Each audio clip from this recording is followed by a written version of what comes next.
What's up, Jared Tones? I hope y'all are good out there. I really do. I hope y'all are good. If you don't know who I am, I'm going to tell you who I am just a little bit. I am Jared. I am a voice teacher, speech trainer, and the founder and owner of this wonderful studio, the Jared M. LeGress Studio. As you can see, my glasses are not here for this video, but I'm doing something different, so why not? Let's just go with it. She and this song have been requested a whole lot, and I feel like it fits the holiday season, so I feel like we might as well go on ahead and do both of these great artists in this one beautiful song. So as I always say, this is more so an analysis, not a reaction. So I'm going to start and stop light in this video. So if you like starting and stopping and kind of talking about things as they happen, then go on to another video. But if you don't mind that kind of stuff, then stick around because this is the channel and the video for you. So y'all, let's do it. Here is a voice analysis of Carrie Underwood and John Legend singing Hallelujah on The Voice.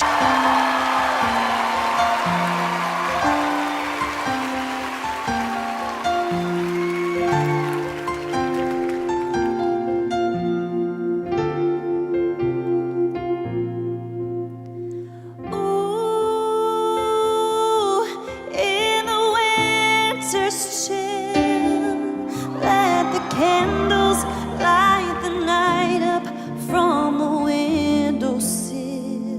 One thing that always stuck out to me about Carrie was her vibrato speed. It's kind of a slower billow, da, da, da, da, da, but it has such a pretty consistency in the billow of the vibrato. You know what I'm saying? And I also hear that kind of country twang in her voice. No matter what she sings, she kind of has that undertone, like country pop twang that kind of gets the voice kind of bright and forward. Na, na, na, na, na. You hear that kind of twang that I brought in? That's kind of what she has there. And that twang is the narrowing of the vocal track. And that vocal track narrowing, among other things, is giving that bright forward sound, you know, that we hear. Ooh,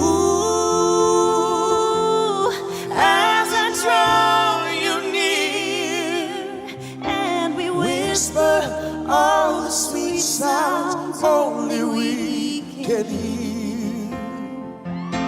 Voices together here. You know, I feel like it works well. Even though they're doing their own thing, kind of playing with the vocal lines respectively a tiny bit, I think it still works. I like it. On the coldest evening in this December. On the coldest evening, you kind of hear kind of like an aspirate yodel offset in some of her phrasings. She does at the beginning of her phrases too, kind of like a yodel onset offset. Again, I think that's kind of reminiscent of the country undertone that I talked about earlier. It's kind of like that, kind of like that. It's almost like a little bit of like Patti LaBelle a little bit. I mean, you know, I know Patti does it a lot stronger, but it's kind of that same sound, that twang, but the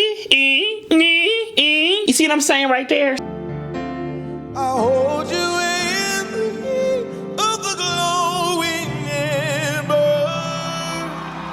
Let the world stand still, the church bells ring, silent night as the angels sing, hallelujah,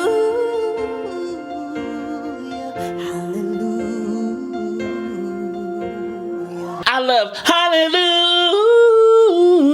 I like the little head voice switch, how she kind of did that. Flip it to the head voice right there. And with John, I feel like he kind of has a more lax approach in his articulation. You don't hear like the ending consonants or the beginning consonants sometimes be super duper clear. Who cares? It's how he wants to sing. And it has clearly worked for him. So, you know, I really feel like that lax articulation, you hear that a lot in pop music and gospel music and jazz music. You kind of hear a more lax approach and articulation. It's an intentional stylistic thing that people do oftentimes. Let the magic warm the moon lady. Hear the choir joining, singing everywhere. Hallelujah, hallelujah. He had that same flip there. Hallelujah. And I'm probably doing the lick a little bit wrong, but who cares? And also, he kind of has a pucker. And he kind of has like that pucker and almost like a sob. When he sings, you kind of hear it in and out. And there's a little aspiration in his voice too. So almost like the vocal folds may not come all the way together when he sings. Again, I think that's an intentional thing. Or maybe he pushes air through. I don't know, but there's some kind of aspirate texture in his voice when he sings. You can hear it come in and out. And the reason why I say it's intentional is because he can kind of control the aspiration. Now, if it was all the time, that could be another conversation, but he goes in and out of it. So to me, that means it's an intentional move that he wants to make vocally to kind of give his voice a texture that he wants it to have, you know? Ooh, let there be peace on earth. Let the lonely join together. Let them know their worth. Ooh,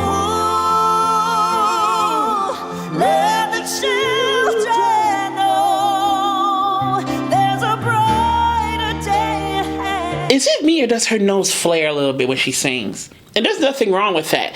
Nose flaring can be an indication of support and maybe a little bit of nasality. I sometimes flare my nose when I sing. My brother sometimes flares his nose when he sings. And I think sometimes that flaring of the nose when people belt and kind of sing hard, it's a prompt to get support in maybe the supportive muscles, even in the back of the neck and in the torso, which can help us sing more efficiently because we're using more body support, or some people call it anchoring, you know, when we are singing. So yeah. I wonder if she's flaring her nose. I can't tell because it's kind of far right here, but it looks like she's kind of flaring her nose. It's like flexing or something when she's singing a little bit. Let's hold on to hope. And on the coldest evening in this December. And all the coldest evening. And it's almost like his chest voice and head voice have such different textures and different intensities. But again, those intentional moves you can make with all of your voice can be so cool. Singing is not linear. Singing is so spectrum based, and your voice is one big mechanism, one big entity working differently. It's not like you know, your chest voice and head voice and that's all. No, because all the stuff we do with our voices to make these sounds happen, whatever sounds we want, to me, that's the whole mixing, because I'm mixing anatomical structures with others. You know, there's so many things I'm mixing together to make these sounds happen. And I feel like, to me, that's the epitome of mixing.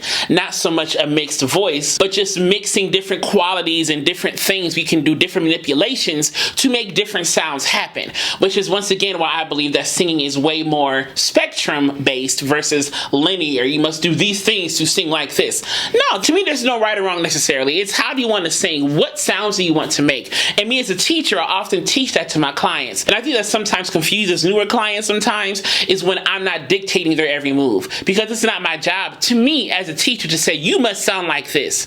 No, my job as a teacher is to bring out healthy singing and efficient singing, or healthy speaking and efficient speaking. I can give you my artistic input of what I prefer in terms of that stuff, but it's not my job to give you your artistry. Your artistry is yours, and how dare I try to take that from you when you come to me as a client. So to me, there's not a right or wrong to sing. And so with John, I feel like those different textures really play well to his strengths, and he uses those when he sings so well to his strengths in his own recordings and here too, you know?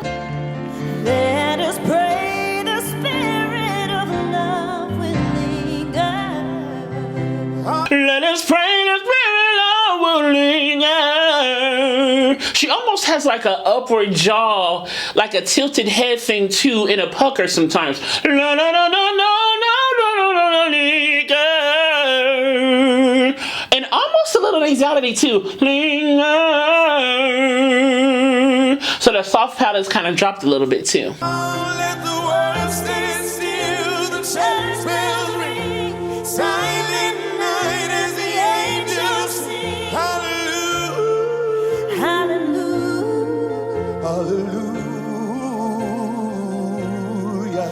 Let the magic warm the moonlit air. Hear the choirs join in, singing everywhere. Hallelujah. Part flip. They kind of flip their parts a little bit right there. They're flipping between top and bottom respectively with each other, like, you know, top voice, bottom voice. So they're kind of flipping between each other with that. Ah.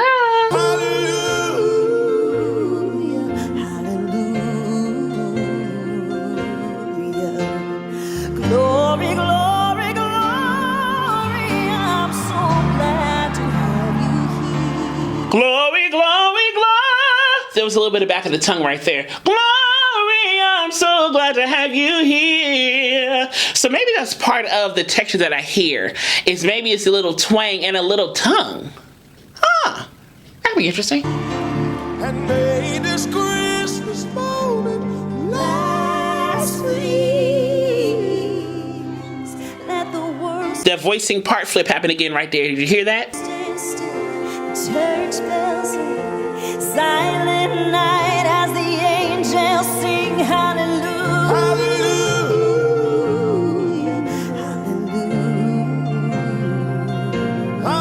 They have like different canons going on too. That a canon is when they repeat, or a round, if you will, when they repeat hallelujah, hallelujah, hallelujah. You know that little lick right there, that little chorus or whatever you want to call it. They kind of repeat that a few times. It's kind of a little canon, a little round in the middle of their song. Let the magic wonderful leader hear the choir joining, singing everywhere.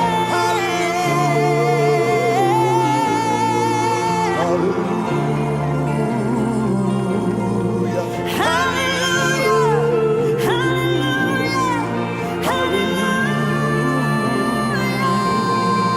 hallelujah. Did you see Carrie's torso? Hallelujah!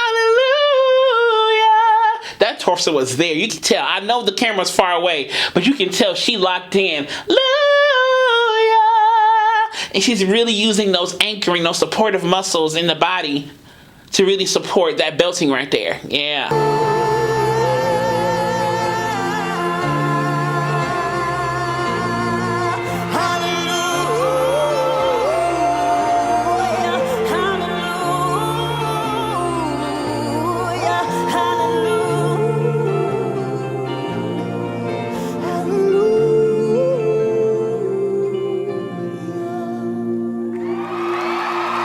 If you enjoyed this analysis, click subscribe down below. Then click the alert button next to it so you know when the next video is posted. And as I will always continue to say to all of you, be vocally bold, creative, and aware. But most of all, be vocally you.